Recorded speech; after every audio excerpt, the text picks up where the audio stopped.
எல்லோருக்கும் வணக்கம். அதிமுக என்பது சாதிக்கும் மதத்திற்கும் ஒரு அப்பாற்பட்ட கட்சி.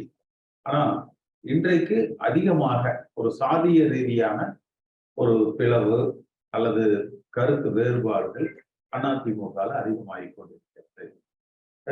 திருச்சியில திரு ஓ பன்னீர்செல்வம் என்பவர் மாநாடு நடத்துறாரு. திரு ஓ பன்னீர் அவருடைய அந்த மாநாட்டினுடைய தாக்கம் கட்சி ரீதியாக எடுபடுதா இல்ல சாதி ரீதியாக பார்க்கப்படுகிறதா என்பது மிகப்பெரிய ஒரு விவாத பொருளாக இருக்கு. இது இல்லாம சமீபத்துல பார்த்தீங்கன்னா திரு அண்ணாமலை ஒரு கருத்தை, அதாவது திமுக மேல ஊழல் குற்றச்சாட்டுகளை சொல்லியிருப்பார். இதுவரைக்கும் தமிழ்நாட்டு அரசியல்ல இல்லாத, இந்த ஒரு 50 ஆண்டு கால திராவிட அரசியல்ல இல்லாத ஒரு விஷயம், திமுகவின் நிலைப்பாட்டுக்கு நேர் எதிராக அதிமுக நிலைப்பாடு இருக்கும்.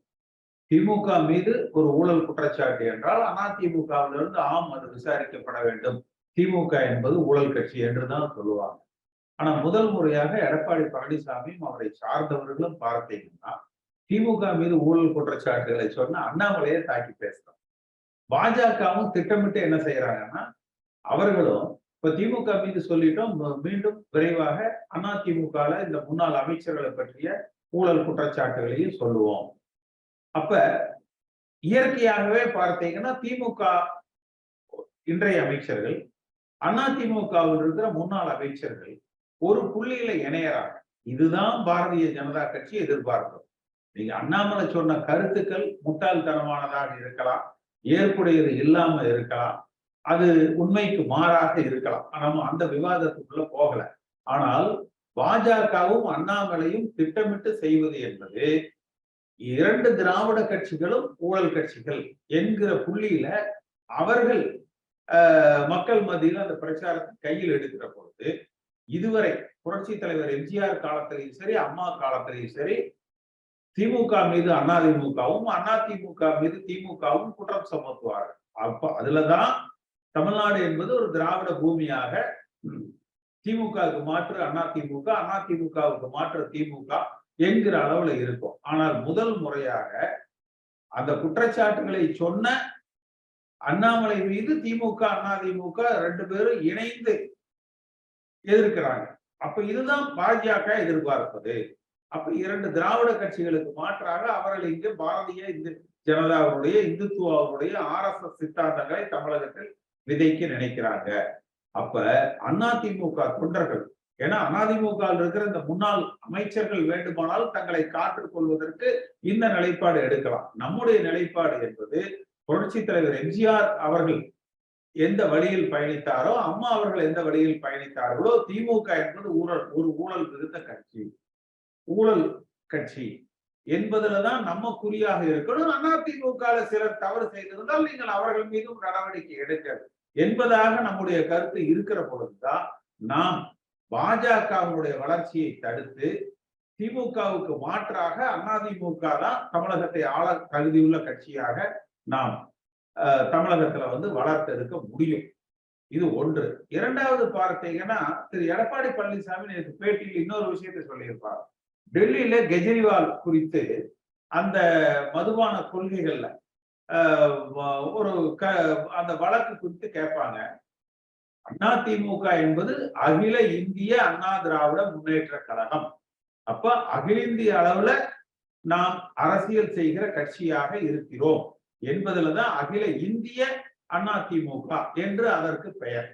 ஆனா எடப்பாடி பழனிசாமி என்ன பதில் சொல்றாரு, அந்த மதுபான கொள்கைகள் கெஜ்ரிவால் மீது இருக்கிற வழக்கை குறித்து கருத்து கேட்கிற பொழுது பத்திரிகையாளர்கள், அது அந்த ஊர்ல நடந்தது, எனக்கு தமிழ்நாட்டை பத்தி மட்டும்தான் தெரியும், டெல்லியில நடக்கிறத பத்தி தான் எனக்கு தெரியாது, அது எனக்கு கருத்து சொல்றதுக்கு எனக்கு ஒண்ணுமே தெரியலங்கிறார். ஆனா அப்ப நமக்கு என்ன சந்தேகம் வருதுன்னா, இவர் அதிமுகவுக்கு பொதுச் செயலரா இல்ல வட்ட செயலர் வண்டு போடுகிறான். ஏன்னா ஒரு அகில இந்திய கட்சியாக அதிமுக 50 நாடாளுமன்ற உறுப்பினர்களை கொண்ட கட்சியாக அம்மா அவர்களால் வளர்த்து எடுக்கப்பட்ட கட்சி. புரட்சி தலைவர் எம்ஜிஆர் அவர்களால் அகில இந்திய அதிமுக என்று பெயரிடப்பட்ட கட்சி. அகில இந்திய அளவுல பெயர் பெற்ற, புகழ் பெற்ற மூன்றாவது பெரிய கட்சியாக பாஜக, பாஜக காங்கிரசுக்கு மாற்று சக்தியாக விளங்கிய ஒரு கட்சி. மோடியா லேடியா என்று பிரதம அமைச்சர் பதவிக்கே போட்டியிட்ட ஒரு கட்சி. ஆனால் அந்த கட்சியில தன்னை பொதுச் செயலர் என்று அறிவித்துக் கொள்கிறார் திரு எடப்பாடி பழனிசாமி. அது டெல்லியில நடந்தது, அதுக்கு எனக்கு தமிழ்நாட்டை பத்தி மட்டும்தான் தெரியும் என்று சொல்லுகிற பதில் அதிமுக கட்சிக்கு தலைமை தாங்குகிற தகுதியும் பொறுப்பும் திரு எடப்பாடி பழனிசாமி அவர்களுக்கு இல்லை என்பதைத்தான் காட்டுது. அதனால நம்முடைய அதிமுக தொண்டர்கள் நம்முடைய இந்த பாதையை புரட்சி தலைவர் எம்ஜிஆர் வழியில், அம்மா வழியில் சரியாக நாம் பயணித்தால் மட்டும்தான் பாஜகவையும் வீழ்த்தி திமுகவையும் வீழ்த்தி இருவரையும் எதிர்த்து ஆளுகிற கட்சியாக அதிமுக உருவெடுக்க முடியும். அந்த வழியில நம்ம பயணிப்போம். ஊழல் என்று வருகிற பொழுது எடப்பாடி பழனிசாமியோடோ அல்லது ஓ பன்னீர்செல்வத்தோடோ அல்லது சசிகலா அவர்களோ இந்த முன்னாள் அமைச்சர்கள் பயப்படலாம். நம்மை போல எம்ஜிஆர் வழியில் வந்த யாரும் இதற்கு பயப்பட வேண்டிய அவசியம் பயப்பட மாட்டாங்க. நிச்சயமா நாம் எதிர்கொண்டு நம்முடைய அரசியலை கட்டமைப்போம். ஓபிஎஸ் எடப்பாடி பழனிசாமியுடைய சர்வாதிகார போக்கை எதிர்த்து எல்லாரும், அதாவது கட்சி எடப்பாடி பழனிசாமிக்கு எதிராக இருக்கிற அனைவரையும் ஒருங்கிணைக்கிறாரா, இல்ல பையனுக்கு எம்பி தேர்தலில் ஜெயிக்கிறதுக்கு சசிகலா தினகரன் ஓபிஎஸ் என்று ஒரு அணி அமைக்கிறாங்களா பாஜகவோட சேர்ந்து என்பது இன்னும் தெளிவா தெரியல. அவருடைய நோக்கம் என்ன என்பது இன்னும் தெளிவா தெரியல. ஓபிஎஸ் தலைமை கழகத்துல பூந்து அடிச்சது, கலாட்டா பண்ணது, உடைச்சது தவறு. அது அன்னைக்கே அந்த லைவ்ல அன்றைய நிகழ்ச்சியிலேயே நான் அதுக்கு கண்டனம் தெரிவிச்சிருப்பேன். ஆனா இப்ப எடப்பாடி பழனிசாமிக்கு 60% இருக்குதுன்னா நம்ம பார்க்க வேண்டியது மீண்டும் ஆளுகிற கட்சியா அதிமுக வர்ற அளவுக்கு பலம் இருக்கா. ஒருங்கிணைப்பாளர், இணை ஒருங்கிணைப்பாளர் பதவிகள் உருவாக்கப்பட்டு அம்மா அவர்கள் தான் நிரந்தர பொதுச் செயலர்னு பொதுக்குழுவுல தீர்மானம் போடுறாங்க. அன்னைக்கு விழுந்து இல்ல அம்மா தான் நிரந்தர பொதுச் செயலர், அந்த இடத்தை நாங்க யாரும் அந்த பெயரை மாற்ற விரும்பல என்பதுதான் இவர்கள் அதிகமாக சொன்னது. அடுத்து பொதுக்குழுவுல அம்மாவே ஒரு தீர்மானம், அதிமுக விதியை திருத்தி வச்சிருக்கிறாங்க. பொதுக்குழு என்ன முடிவை வேணாலும் எடுக்கலாம், ஆனா பொதுச் செயலாளர் குறித்து எந்த முடிவையும் எடுக்க கூடாது. இது அம்மா அவர்கள் உருவாக்கின விதி. அடுத்து புரட்சி தலைவர் காலத்துல இருந்து கொடிப்பிடிக்கும் தொண்டன் முடிவெடுப்பான் அப்படின்னா அந்த தொண்டனுக்கு 2 உரிமை கொடுத்திருக்காரு எம்ஜிஆர். இவங்க எல்லாம் என்ன சொல்றாங்கன்னா, எடப்பாடி பழனிசாமி இப்ப எல்லாரும் ஏமாத்துறதே, புரட்சி தலைவர் எம்ஜிஆர் தொண்டர்கள் மூலமாக பொதுச் செயலர் தேர்ந்தெடுக்கணும்னாரு. இப்ப நான் தொண்டர்கள் மூலமாக தேர்ந்தெடுத்துட்டோம் என்பது. ஆனா போட்டியிடுறது எடப்பாடி பழனிசாமி மட்டும்தான் போட்டியிடணுமாமா. ஆனா தொண்டர்கள் மூலமாக தேர்ந்தெடுக்கப்படலாம். புரட்சி தலைவர் எம்ஜிஆர் தொண்டர்களை ஓட்டு போடுற மெஷினா மட்டும் பார்க்கல, கண்டிப்பா களத்துல வேலை செய்யறவங்களா மட்டும் பார்க்கல, அந்த பொதுச் செயலர் பதவிக்கு போட்டியிடுறதுக்கும் அந்த தொண்டனுக்கு தகுதி இருக்கு, அந்த அடிப்படை உறுப்பினருக்கு தகுதி இருக்கு என்கிற அந்த உரிமையை கொடுத்திருக்கிறார். நீங்க அந்த உரிமையை எடுத்துட்டு 10 மாவட்ட செயலர் முன்மொழியணும், 10 மாவட்ட செயலர் வழிமொழியணும் என்ற அந்த விதிகளை எல்லாம் மாற்றி கிட்டத்தட்ட எடப்பாடி பழனிசாமி மட்டும்தான் போட்டியிடணும். இப்ப நேத்து கூட பாத்தீங்கன்னா அந்த ஊழல் பிரச்சனைகள்ல நம்ம திமுகவை ஊழல் கட்சி இன்றைய தேதிக்கு இந்தந்த விஷயங்கள்ல இப்படி ஊழல் பண்றாங்க அப்படிங்கறத நம்ம பட்டியலிட்டு சொல்லணும். இல்ல நீங்க அண்ணாமலை தப்பா சொல்றாரு விட்டுருங்க. நம்ம அதிமுக சார்பாக ஒவ்வொரு துறை வாரியா எடுத்து இந்தந்த துறையில இப்படி ஊழல், இது மாதிரி மக்கள் விரோத போக்கு, அதனால அதிமுக ஆட்சி தான் சிறந்தது, திமுகவை நம்ம சீக்கிரம் வீட்டுக்கு அனுப்பணும், நாடாளுமன்ற தேர்தல நம்ம 40 ஜெயிக்கணும், அடுத்து வருகிற சட்டமன்ற தேர்தல நம்ம ஆட்சியை பிடிக்கணும், இதுதான் இருக்கணும். ஆனா இது எதுவுமே பேசாம அண்ணாமலை நீ முடிஞ்ச எங்க மேல நீ சொல்ற ஊழலை பத்தி எல்லாம் நாங்க கவலைப்பட மாட்டோம், இதைத்தான் பேசிட்டு இருக்கிறாங்க. இந்த முட்டா பயலுங்க பாஜக இதைத்தான் விரும்புது. நீங்க பாஜக திமுக அதிமுக 2ஐயும் ஒரு புள்ளியில கொண்டாந்து இந்த திராவிடம்னாலே ஊழலுப்பா, நாங்க பாஜக தான் சிறப்பு, இதைத்தான் செய்ய விரும்புறோம். அப்ப நம்மள இதுவரைக்கும் அம்மா காலத்திலயும் சரி, புரட்சி தலைவர் எம்ஜிஆர் காலத்திலயும் சரி, நம்ம திமுக மேல குற்றம் சொல்லுவோம், திமுக நம்ம மேல குற்றம் சொல்லுவாங்க. இந்த அரசியல் திராவிட அரசியல்ல இருதுருவ அரசியல் தான் நடக்கும். இந்த எடப்பாடி பழனிசாமிக்கும் அவர் கூட இருக்கிறவங்களுக்கு இது புரியாம இந்த இடத்தை நம்ம விட்டோம்னா மாநிலத்தை ஆளுகிற திமுக மத்தியில் ஆளுகிற பாஜக போட்டி அவர்களுக்குள்ள வந்துடும். அதிமுகங்கிறது காணாம போயிடும். அடுத்து ஒரு அகில இந்திய அளவுல அம்மா பாத்தீங்கன்னா தேசிய பிரச்சனைகளுக்கு கூட தீர்வு சொல்றவரா இருப்பாங்க. நீங்க வந்து கெஜ்ரிவால் அந்த எக்ஸைஸ் இதுல ஊழல்னா நீங்க என்ன சொல்லணும்? ஆமாங்க, அதே மாதிரிதாங்க தமிழ்நாட்டிலேயே ஊழல் நடக்குது.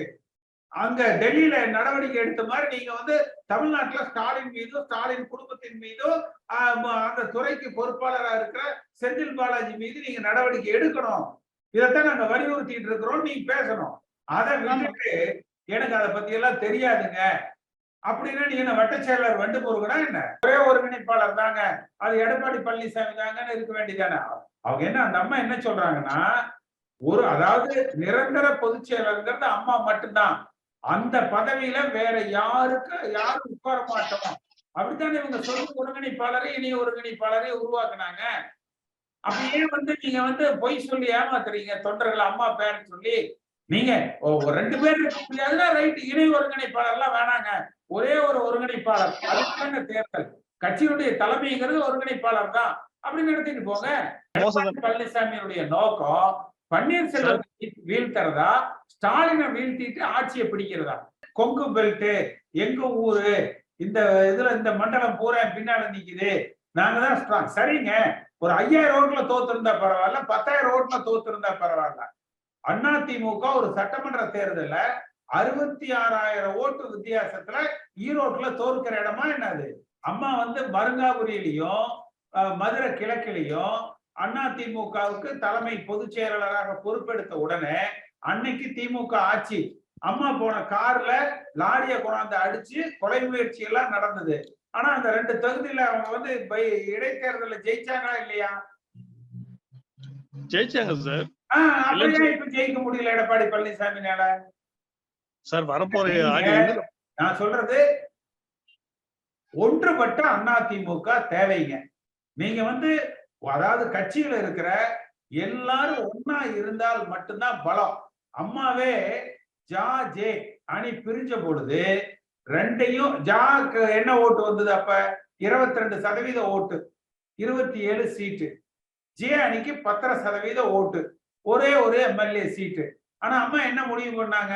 அவங்கள கடுமையா எதிர்த்து அரசியல் பண்ண ஆர்.எம். வீரப்பன், பொன்னையன், பி.எச். பாண்டியன், பாவு சண்முகம் எல்லாத்தையும் ஒன்னா சேர்த்து ஒன்றுபட்ட அதிமுகவை உருவாக்கி அதுக்கு அப்புறம் தான் மருங்காபுரியிலையும் மதுரை கிழக்கிலையும் ஜெயிச்சோம். அடுத்து வந்த நாடாளுமன்ற தேர்தலில் ஜெயிச்சோம். அடுத்து வந்த சட்டமன்ற தேர்தலில் ஜெயிச்சோம். ஒரு கட்சினா நமக்கு பிடிச்சவன் பிடிக்காதவன் அவ்வளவு பேர் இருப்பான். எல்லாரையும் நீங்க ஒருங்கிணைச்சு சாதி இல்லாம மதம் இல்லாம மாவட்டம் இந்த பகுதி இந்த மண்டலம் அந்த மண்டலம் இதெல்லாம் இல்லாம ஒன்றுபட்ட அதிமுகவா கட்டமைச்சா மட்டும்தான் நம்ம திருப்ப ஆட்சியை பிடிக்க முடியும், வர்ற தேர்தல்கள்ல ஜெயிக்க முடியும். இப்படி இல்லாம சும்மா நான் தான் எதா இருந்தாலும் நான் தான் சொல்லி எம்ஜிஆர் போட்ட தொப்பிய வச்சிருக்கிறவனால எம்ஜிஆர் ஆயிட முடியாது. ஒரு பன்னீர்செல்வத்துக்கு பழனிசாமி பரவாயில்லைன்னு இருக்கலாம். நீங்க வந்து ஒரு பன்னீர்செல்வத்தை ஒப்பிடு செய்யல எடப்பாடி பழனிசாமி பரவாயில்லைன்னு இருக்கலாம். ஆனால் நம்ம நோக்கம் பன்னீர்செல்வத்தை வீழ்த்துறது அல்ல. நம்முடைய நோக்கம் ஸ்டாலினை நீங்க தேர்தல் களத்துல வீழ்த்தி ஆட்சியை பிடிச்சீங்கன்னா பன்னீர்செல்வம் முதல்ல துண்டு போட்டு அண்ணன் எடப்பாடி வாழ்கன்னு வந்து நின்றுவாரு. நீங்க இப்ப நேத்து ஒண்ணு இல்ல, நேத்தோ இன்னைக்கு காலையில பேசியிருப்பாரு ஊழல் அப்படின்னா. ஆமா தினகரன் மேல நடவடிக்கை எடுங்கன்னு பேசிட்டு இருக்காரு எடப்பாடி பழனிசாமி. இதால எந்த ஊர்ல வாழ்றான்னு தெரியல. நீ உனக்கு வீழ்த்தப்பட ஏன் ஸ்டாலினை பத்தி பேச மாட்டேங்கிறாரு? ஸ்டாலினை பத்தி பேசினா உடனே நெடுஞ்சாலைத்துறை ஊழல் 4,500 கோடி ஊழல தூக்கி உள்ள போடுவோம். அடுத்து இந்த 11 மருத்துவக் கல்லூரியில வந்து 4,000 கோடிக்கு ஊழல் இருக்குது பாருங்க, அதுல பூரா குடும்பத்தோட கொண்டு போய் உள்ள நிறுத்திடுவாங்க. இவங்க பினாமி ஏஜென்ட், கமிஷன் ஏஜென்ட் எல்லாரும் தூக்கி கொண்டு உள்ள போடுவோம். அப்ப ஊழல் வந்து எதை பேசிட்டு இருக்கிறாங்க? தினகரன். அப்ப சரி, தினகரன் ஊழல் பண்ணான்னு வச்சுங்க, அப்ப அம்மா ஊழல்னு சொல்லி நீங்க சொல்றீங்களா? என்ன உன்னுடைய நோக்கம் என்ன? நீ பன்னீர்செல்வத்தை பழி வாங்கணுமா? உள்ளுக்குள்ள இருக்கிற கட்சிக்காரர்களை எல்லாம் பழி வாங்கி நீதான் முதல்ல நிரூபிக்கிறதையே நீ எத்தனை வருஷத்துக்கு செய்வ?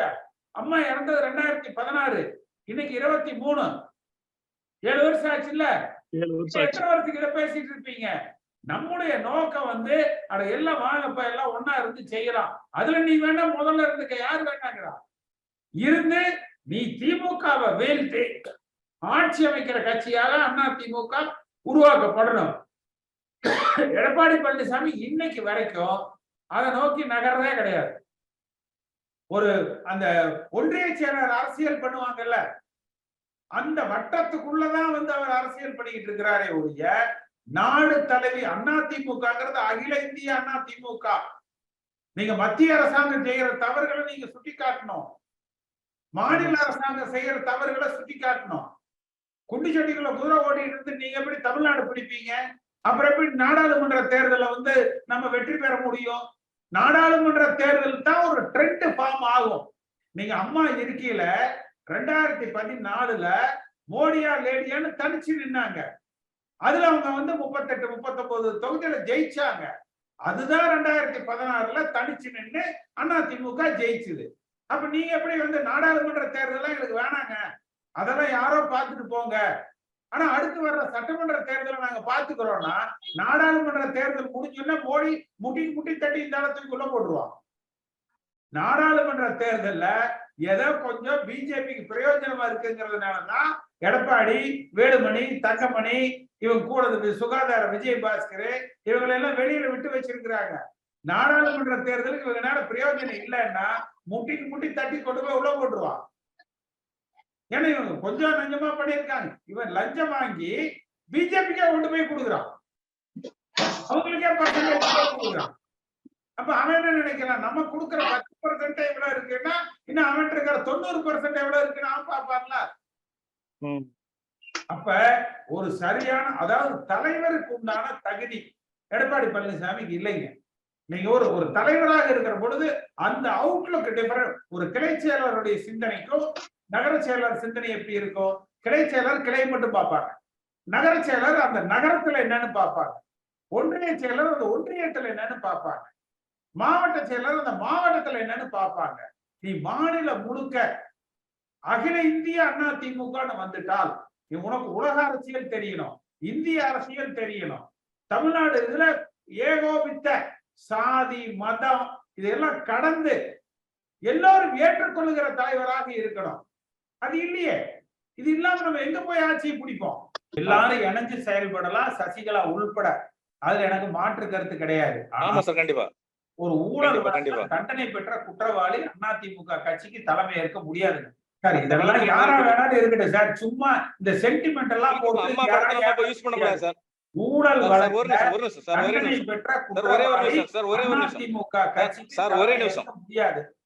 அதனால சசிகலா கட்சியில இருக்கலாம், அவர்களுக்கு உரிய முக்கியத்துவம் கொடுக்கலாம். ஆனால் சசிகலா தலைமை ஏற்றா ஜெயிக்கணும் அப்படிங்கிற அந்த நிலை அதிமுக வராது. இரண்டாவது, சசிகலா என்பவர் வந்து அதிமுக எப்ப வந்தாங்க?